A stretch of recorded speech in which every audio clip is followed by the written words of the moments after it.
All right, guys, welcome into SEC Media Days here in Nashville for the first time. Nathan Ging here with Auburn Undercover with Jason Caldwell here at the Grand Hyatt. We got done with Auburn's day today as we were recording this here on Tuesday. Auburn went at about 1 o'clock was when Hugh Freeze took the main stage here in Nashville. And Jason, we've already been here now for our second day. Auburn, I think, was probably one of the more anticipated teams of this event overall just because of Hugh Freeze's return to the SEC.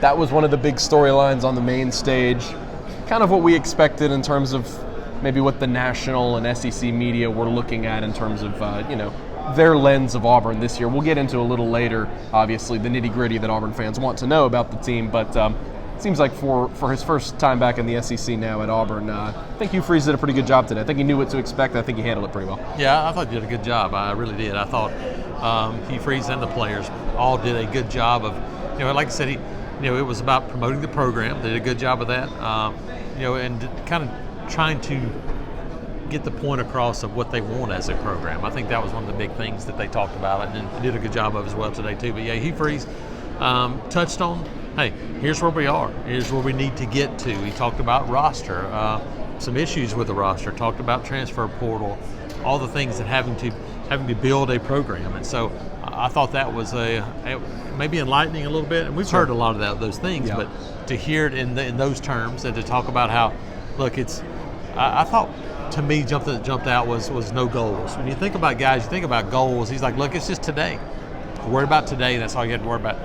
When you're in Auburn's position right now, I think that's exactly what they have to do. Yeah, and that's been in line. I was talking to some of the players about this. That's been in line with what we've known about this team and the way this coaching staff was going to approach things since the beginning of the spring. I can remember before spring ball even started, Hugh Freeze was saying, look, if we don't take this thing day by day, we're going to get overwhelmed because we have way too much on our plate to try to figure out. Obviously, that's a little bit different now that we get closer to the season starting. You feel like you've kind of stacked those days on top of each other. It was interesting to kind of hear him talk about all these things that we've known from him in sort of an SEC lens, saying that, like you mentioned, get Auburn back to where it needs to be. Because like he mentioned, talking about the last time he was in the league, Auburn was in a much better place. He was at Ole Miss viewing Auburn. It was very difficult for him to beat Auburn. Mentioned that 2014 game was a top 5 game. Yeah. And so kind of bringing them back to that point where, everything they do in the SEC is consequential. And like he mentioned, with the playoff coming up and with the expansion coming up, it's kind of the clock is ticking a little bit to make sure that he gets Auburn back to that point. It is, and here's the thing about it.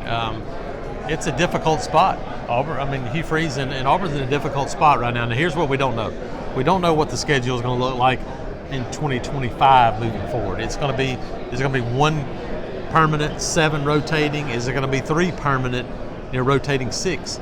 If it's 1 permanent, 7 rotating, it's still going to be difficult no matter which way you do it. But right now you look at it and you play Alabama, you play Georgia every year. You know what else you have within this league. It's going to be a challenge. And Auburn's 2 biggest rivals are the 2 best programs in the country right now. Ohio State's right there too. But when you think about recruiting rivals, you think about Alabama, you think about Georgia, you think about Clemson, who's also one of the top teams in the country. Those are teams you have to recruit against every day. So it's not easier. It's much more difficult, but it's also a place that has been done before. Auburn's played for 2 national championships in the last 12 or 13 years. They've shown that this program can make quick turnarounds. We saw it from 98 to 2000. We saw it from 2008 to 2010. We saw it from 2012 to 2013. Yep. We have seen Auburn go boom pretty quickly. Is this roster prepared to make that kind of move? I don't know, but I think they're prepared to make a jump. We don't know how big it is yet. Yeah, and obviously they've done everything that we've talked about over and over again, particularly in the transfer portal, to give themselves the best opportunity to do that. They weren't even going to have a shot for any of this stuff unless they addressed the roster in the method that they did. One of the biggest pieces of the roster is something, as we kind of get into now, the news that Hugh Freeze got into, sort of the Auburn-specific stuff that he got into with the local reporters in the morning. Of course, one of the biggest pieces of the roster is Jarquez Hunter. It's been a murky situation, honestly, one that we've never had clarity on from the beginning. That's because it's a university issue, just kind of bringing everything up to speed. Jarquez Hunter was never even specifically named. Correct. It has never been specifically addressed by the university that, we're investigating something having to do with Jarquez Hunter. But obviously he was the target of some social media allegations a few months ago. And so Hugh Freeze, again, just like spring meetings, it remains separate from the football program. And therefore, still no update as of right now on whether he'll be available, whether there's going to be any suspensions for the start of fall camp. Correct. They're still waiting like we are, like everybody else is, and because it is outside of their hands. And you're right. Jarquez hasn't been mentioned, but we haven't seen him around the complex this summer. We saw him when they were having football camps at the old complex, so he's still on campus. He's still doing his own workouts, but he has not been part of the team. And so how does that factor in? Obviously, it's a big deal for Auburn. And again, like Hugh Freeze said, look, can't comment on those ongoing things. We'll find out hopefully sooner rather than later, because they need some closure one way or another. He needs it. But again, it's not Auburn's timeline. It's on somebody else's time. A couple roster notes as well. Bobby Travis, Quintrell Jamison Travis, it's a JUCO defensive lineman. Him and DeQuavius Sori, who's a 3-star freshman wide receiver. Both of their statuses were a little bit up in the air. They hadn't reported to campus. They were the only guys who didn't report to campus as part of the 23 class. Things are very encouraging right now, according to Hugh Freeze, for Bobby Travis, the D lineman. Seems like he's going to be in a good spot. He all but confirmed today, though. Actually, Quavo Sori has already put it in his social media bio, saying that he's a JUCO kid, that he's going to go forward as a JUCO product.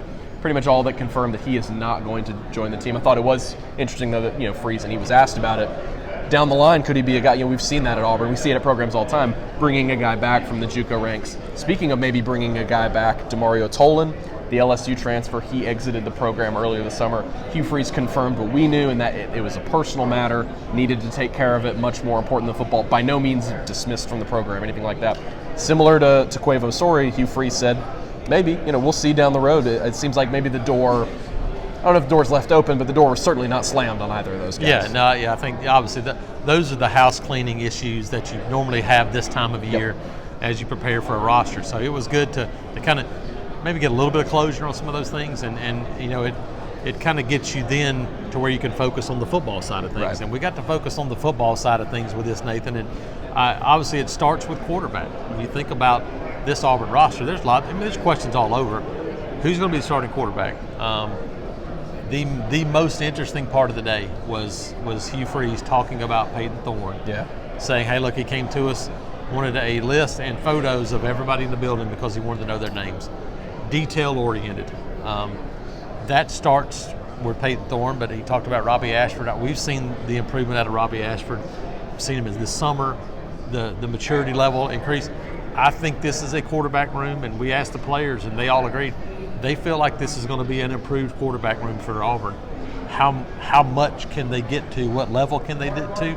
May determine how much of that improvement we see, but I think it's going to be better, and that's a pretty exciting thing. Yeah, and talking about the quarterback competition as well, kind of the blueprint was also something I thought was interesting, and it was good to get details from Hugh Freeze. He said that he had a conversation with Philip Montgomery very recently, and Ken Austin, the senior analyst, sort of the assistant quarterbacks coach, saying, hey guys, I need a plan for how we're going to split up these reps in fall camp, because Hank Brown, the freshman quarterback from Lipscomb Academy, is also in the mix, but Hugh Freeze was saying it's impossible to get 4 guys reps and that be useful. I think he said 10 practices is what he was looking at. After 10 practices, it has to be cut down to 2 guys. We assume at the moment that's going to be Peyton Thorne and Robbie Ashford. Holden Gariner, you never know. Obviously a guy who's got a bunch of talent. You mentioned the players here today. It was obviously a very veteran group for Auburn. You had Elijah McAllister, the Vanderbilt transfer. You had 5th-year senior tight end Luke Deal, and you had 5th-year senior offensive guard Cameron Stutz. Thought they all did a fantastic job. Elijah McAllister, I thought it spoke so highly of him as a newcomer that he's already been picked to come to SEC Media Days. We talked to some of his Vanderbilt teammates this morning. Talked to Clark Lee. Nothing but high remarks for McAllister, especially off the field. That's where he's made his biggest impact on the college level. Yeah, I thought all 3 of those guys handled themselves really well. You're right, Elijah McAllister was really impressive. Really and the guy that, when you start thinking about it, having be thrust into a new situation, new team, new roster, to be able to take on that kind of leadership role was really good. And so he was good. Luke Deal's always been great. Cam Stutz is a guy that has just worked himself into this position, worked himself into this role. And not 3 all-SEC candidates, at least to start the season, but 3 guys who did a good job of putting this Auburn program in the light that I think Hugh Freeze wanted to be in. Yeah, it seemed very intentional, and I know you talked about it leading up to the picks. You kind of predicted a couple of them. Seemed intentional from what Auburn's plan was at Media Days. And like you mentioned at the start of the podcast, elevate the program back up, elevate the face of the program a little bit back up. And while most other programs are going to bring some of their best players, and Auburn certainly could have done that, they opted to sort of go the more veteran route, bring guys who are going to represent the school well. And so, Jason, unless there's anything else you want to get into think from I'm today, good. we'll be here all week to continue getting Auburn-related stuff. Yeah, I think it was good. Again, this is a time when you kind of kick-start a season. I thought Auburn did a good job of saying, hey, here's where we want to get to, here's where we are, the work that needs to be put in, but from a roster standpoint, all those things. But, hey, all in all, I think a really good day for Auburn. Coaches, players involved. I thought did a great job. Yeah, thought it was a good one for Auburn today, and we'll continue to kind of be around all week long until Thursday, getting Auburn-related storylines. And tomorrow, I'm interested to hear from Arkansas players about Travis Williams. Of course, that's a guy that Auburn fans obviously really love as a player and a coach. But go to auburnundercover.com. We've got sort of a media day central there. I know it's a bit of overwhelming. We've got a ton of content for media days, but you go in there, you're going to get all the stories that you want. Appreciate everybody listening today. For Jason Caldwell, I am Nathan King. Go check us out, auburnundercover.com. We'll see you guys later.